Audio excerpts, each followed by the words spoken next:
મળી રહ્યા છે સુરતના વેસુમાં આગમાં આર્કેડ કોમ્પ્લેક્સમાં લાગેલી આગે 7 વર્ષના માસૂમનો જીવ લીધો છે। આગમાં ઘવાયેલા કુલ 8 લોકો હાલ શહેરની સંજીવની હોસ્પિટલમાં સારવાર લઈ રહ્યા છે, જેમાંથી એક વિદ્યાર્થી અને એક મહિલાની હાલત હજુ પણ ગંભીર જણાવાઈ રહી છે। ગુંગળામણના કારણે માસૂમનું મોત થતાં પરિવાર શોકમાં ગરકાવ થયો છે। સવાલ એ ઉઠી રહ્યા છે કે માસૂમના મોત માટે જવાબદાર કોણ?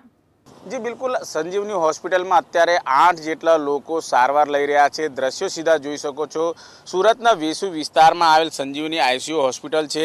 घटना बनतानी साथे जो फायर विभागना जवानों, सीआईएसएफ और ओएनजीसी ने फायर ऑफिसरना जवानों घटना स्थले पहुंची गया था। कुल 35 जेटला विद्यार्थीओं ने रेस्क्यू करवामां आव्या हता। महत्वनी वात छे के आगा मार्केट में बीजा माळ पर ट्यूशन क्लासीस चालता हता, एमां कुल 60 जेटला विद्यार्थीओ अभ्यास करी रह्या हता। जो के जे प्रमाणे घटना बनी हती भोयतड़ियामां मीटर पेटी आवेली छे। मीटर पेटीमां अचानक ज शॉर्ट सर्किट थयुं हतुं अने जोत जोतामां आगे विकराळ स्वरूप धारण कर्युं हतुं। जो के फायर विभागना जवानोनुं कहेवुं छे के आगा मार्केटमां फायर सेफ्टीना साधनो तो हता, परंतु समयसर जे આગને बुझावવાની कामगीरी जे तालीमबद्ध कर्मचारीओ द्वारा करवामां आवी जोईए ए नहीं करवामां आवता आगे विकराळ स्वरूप धारण कर्युं हतुं। त्यारबाद पहला माळ पर जे दुकानों में आग लागी हती एनो जे धुमाड़ो हतो ए ट्यूशन क्लासीसनी अंदर गयो हतो अने त्यारबाद गुंगळामणना कारणे एक 7 वर्षीय जे आगम जादव छे एनुं करुण मौत निपज्युं हतुं।